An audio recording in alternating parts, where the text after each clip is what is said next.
Hello আসসালামু আলাইকুম। আমি ইনশিরা। আজকে আমার বার্থডে ব্লগ শেয়ার করব সবার সাথে।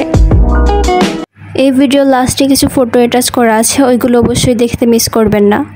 তো আজকে আমরা যাচ্ছি মানারা ফুড আইল্যান্ডে। এটা হচ্ছে গিয়ে মেজর টিল্লায় অবস্থিত। রিসেন্টলি টিকটকে অনেক বেশি ভাইরাল হয়েছে এই মানারা ফুড আইল্যান্ডটা।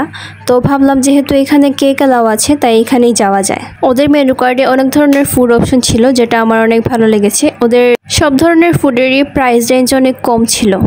এটা স্পেশালি একটা রুফটপ রেস্টুরেন্ট, কিন্তু ওদের ইনডোর স্পেসও আছে বসার জন্য। আমি আগেই মেনশন করেছি যে আমার ব্লগের জন্য খুব একটা ক্লিপস নেওয়া হয়নি, যেহেতু আমি শর্টস এবং ফটো তোলাতেই ব্যস্ত ছিলাম। কিন্তু আমার ফটোর ব্যাকগ্রাউন্ডে ওদের ভিউটা ভালোভাবে দেখা যাচ্ছে, আপনারা প্লিজ কাইন্ডলি দেখে নেবেন। তারপর আমাদের খাবার আসার পর আমি আরেকটা ক্লিপস নিই ব্লগের জন্য। আমরা শুধু স্মল সাইজের একটা পিৎজা, ওইটার নাম আমার ঠিক মনে নেই, অর্ডার করেছিলাম। একটা ব্ল্যাক ফরেস্ট মকটেল এবং পাস্তা অর্ডার করেছিলাম। ভিডিওতে দেখাই যাচ্ছে আমার কেকটা অনেকটাই ড্যামেজ হয়ে গিয়েছিল। আমি রিক্সা দিয়ে আসার সময় একটা ঝাঁকুনি খেয়ে হয়তো আমার কেকটা নষ্ট হয়ে গিয়েছিল, আমি খেয়াল করিনি। খুবই ডিসঅ্যাপয়েন্টেড লাগছিল তখন। বাট আমার বার্থডের দিন মন খারাপ করা যাবে না, সেই জন্য আমি এই কেকটাকে অ্যাকসেপ্ট করিনি। মানারার স্টাফদের ব্যবহার অনেক ভালো ছিল এবং তাদের সার্ভিস নিয়েও আমি খুবই স্যাটিসফাইড। আমরা বাইরে বসেছিলাম, কিন্তু অনেক রোদ থাকায় সেখানে আসলে কেকটা গলে যাচ্ছিল।